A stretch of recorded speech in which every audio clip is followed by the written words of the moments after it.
I'm a man who's seeking glory. I've been searching all my days. Never been afraid of work. I'll never shout, I'll never shirk. I'm familiar with His glory. I'm appraised of all His ways. Howdy, music lovers. Tom from Blakgraz here. Welcome to Guitar N Gab, another episode. Dun, dun, dun, dun. In this episode, I'm actually going to be talking about how we had to clean the radiator again. Oh joy. Let's get into that.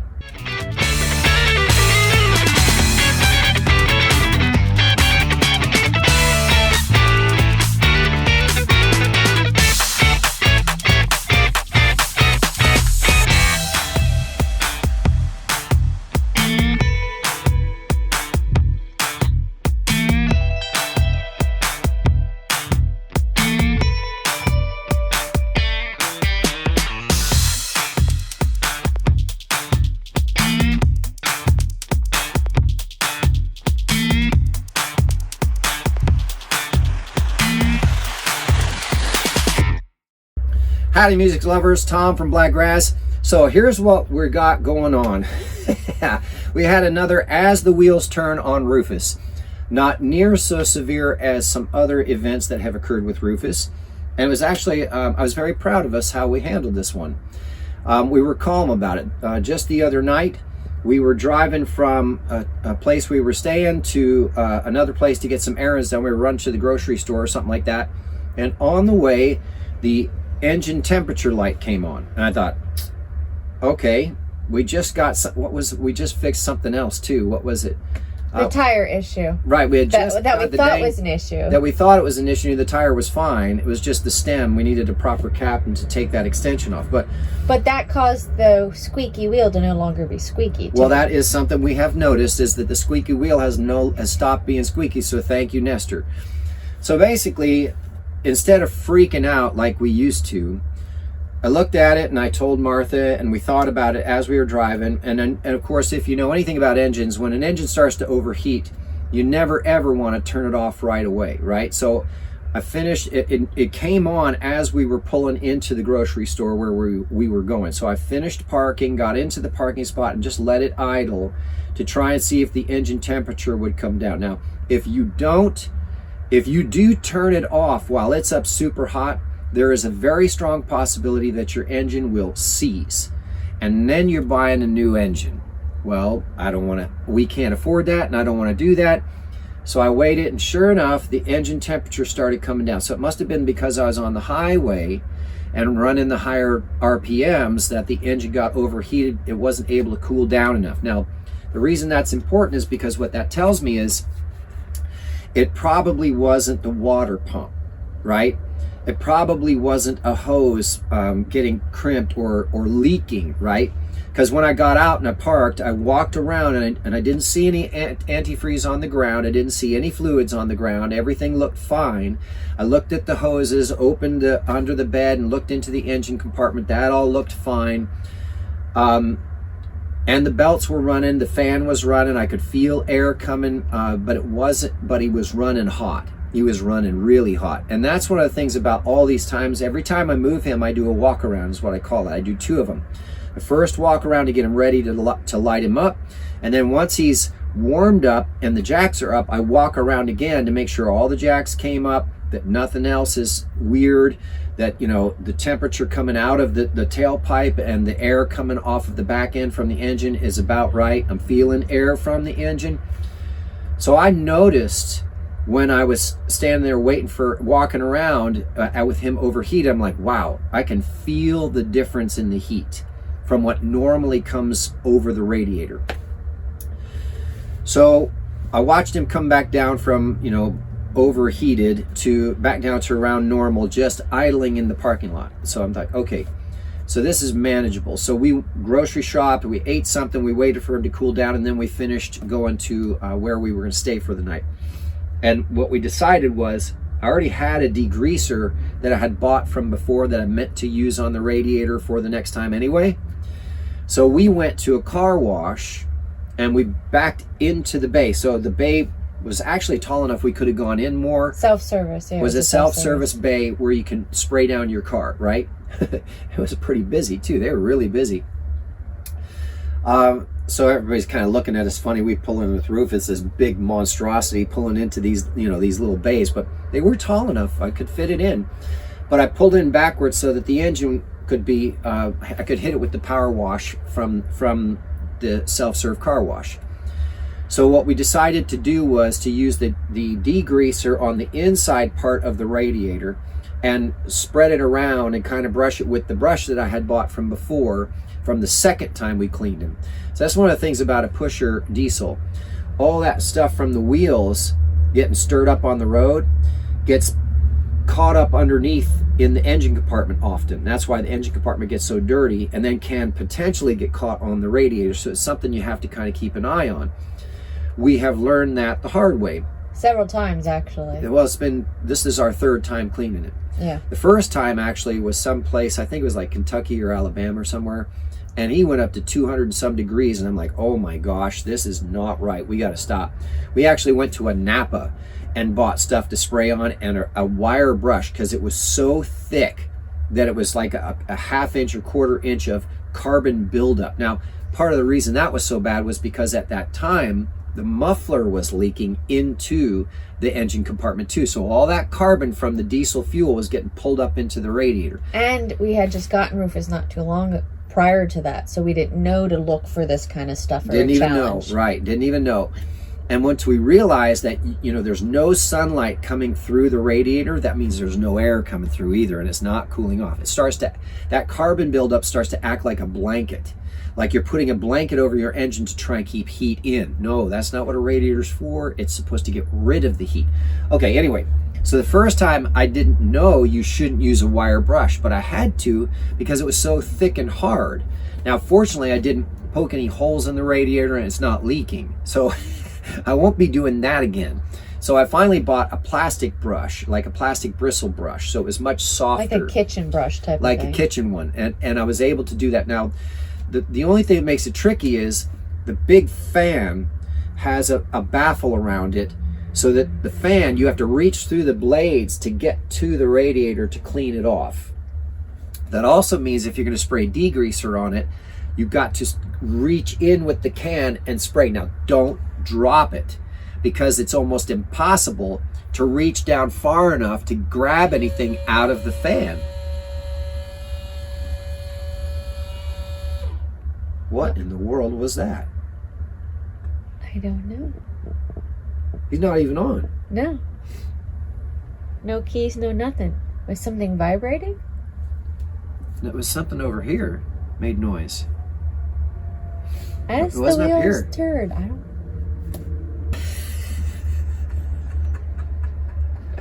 Save this like for behind the scenes. Behind the scenes. That was just weird. It was like as if something was resetting. Yeah. Okay, so it's done. Whatever it did, it needed to do, it did it. It could have been this. I wonder if this maybe triggered. That CD. There's a motor to take CDs in. Oh, you need to attach it for the. But if it triggered or shorted. Yeah. I mean, I'm gonna take that thing out. I'll just take it out. All right. Anyway, back to this. So, whatever you do, don't drop when you're spraying or brushing or whatever. Don't drop it down into the fan, because it's near impossible to reach down far enough to be able to get it back out again, because I'm laying on top of the engine, right? So there's hoses and there's pipes and there's electric and there's other, you know, thin little air filter. The air filter. I mean, I'm literally laying on top of the engine, and it's an engine compartment that's like this, and then you got the bed on top like this, so it gets smaller and smaller as you go, and the fan's way over here. Then that baffle is all blocking so that the air gets sucked in through the fan, and the fan blades are big, so there's not a whole lot of space to reach through to get you. It'd be near impossible to get anything out. You'd have to start taking stuff apart, and it stinks. Oh man, I had 2 fans in there and the windows open. I mean, it smells like really strong turpentine or gasoline. That must be what they're using, something petroleum based to break the grease apart, or like brake cleaning fluid. Oh my gosh. I mean, thank God we had the windows open. It was ventilated. My eyes were burning. It smelled horrible, even for the whole day. The grease up to your elbows. I had all the way up here and back on here, and then I was bumping my head, and so I got it on my friggin' nose. Oh man, it was everywhere. So anyway, I had to clean the brush just so I could put it away, and it was still disgusting. I had to clean the bottle. So that's the other thing. Okay, so we're like, well, how do we get, once I get this degreaser on here, how do I get the degreaser off? Or we can't reach the hose in far enough, and if we do, it's going to blast back on to the engine. No, we can't do that. It's an engine degreaser, but they say though, with the engine you can use it, but then you need it completely dry before you start the engine and drive. So that's where this comes into play with what you're talking about. Okay, so no, it's got to be dry to apply the degreaser. Oh, apologies. Yes, dry to apply. So it needs to be dry. I'm talking about after we put the degreaser on, we're trying to figure out how we're going to get it off, right? Because I don't have access to a spigot. I have a hose with a regular hose that I could have sprayed it off if I had a spigot, but we're in a car wash and they want you to pay for water access. But if I bring in the power washer, it's going to blow all up into not only the engine compartment, but into the house, right? Into our house. And then on top of it, it says the degreaser, you got to make sure you cover all electrical and you cover all air access points. So you don't just do this you don't just spray willy-nilly, right? So I'm like, okay, well, we can't do that. So we used an old dish soap bottle to put water in, and I squirted, reaching in, squirting, okay, fill it up again, reaching in, squirting, fill it up again, reach and squirt, right? So Martha's handing me bottles, and I keep squirting the water after it's sat for about 10 minutes. Then I covered the engine with plastic, garbage bags. Martha taped them together so that it would cover up the whole back end, which worked perfectly. It was, when we were done, it was gross. I had to pull it out. I'm like, oh man, it was disgusting. I think we got old stuff that we didn't previously get scraped off because... Well, I think we got a bigger area for sure. And I'll tell you why, because when we went outside, once I covered that, I had sprayed water to try and get off as much of the degreaser as I could. So then we decided we're going to go outside and power wash from the outside to rinse off the rest. But I didn't just rinse. I paid twice for the 6-minute thing with, and I used the soap setting first. So I'm blowing soapy water that washes cars into the radiator. And obviously we saw videos that says you be careful with the power washer because if it's too strong, it can damage the fins. Well, it was so I had to get in there, so I had to do close enough. And I have to think that the sprayer for a car wash is not going to be too strong that's going to strip paint off of people's cars. That would be a liability. So we got in close, and I used the whole 6 minutes of soapy water all over, and it's 2 radiators on Rufus too. One is, I think, for the turbo. Taylor said, I think it's for the turbo, and the other's for the engine. And I cleaned every nook and cranny that I could, right? With all soap, just soap, blasting it through. Then I paid again, got another 6 minutes, and did all just rinse it down. And Martha kept pointing out, I was like, oh, look at the black coming out, underneath. Well, Rufus. there were chunks. There were some small chunks, some bigger chunks. So I think we finally got rid of a lot of the deep-seated grease. So this is our 3rd time doing it. So we're going to start doing basically the power wash thing maybe once every 6 or 8 weeks, right? Just to be safe, because we drive so much and all that carbon and stuff gets caught up in the engine, or just road dirt gets caught up in the engine from driving. Plus, the other thing too that probably set it over the edge was when we hit all that ice up in North Texas this last cold blast. When we left, we were on roads that had a lot of slush. Some of them had been treated with salt or maybe other stuff that we don't know about to break stuff apart settling the inside ice. of it. So it was spraying all kinds of crap up into there, and I'm sure that's part of what put it over. Then Texas dust and dirt. Right. But the good news is, when we do that, we don't have to use a degreaser every time. What we can do is just put the plastic on the back of the engine and then just use the soapy water and then the rinse again, because we've got it broke loose enough now that if we just stay on top of it, it'll probably get even better. Now, the best part about all of that is not only is he running at normal temperature again, but I suspect, as Martha pointed out, that we're going to get better gas mileage now because the engine will be running more efficiently, which is really good. Since the cold blast let us get away with it because it was cold outside. But now that it's getting warm again, the engine actually needs to be able to keep itself cool. So there you go. As the wheels turn on Rufus, another exciting adventure. But the best part of all for us was it wasn't near as stressful as some of the other times. And you got to kind of clean him off a little bit too.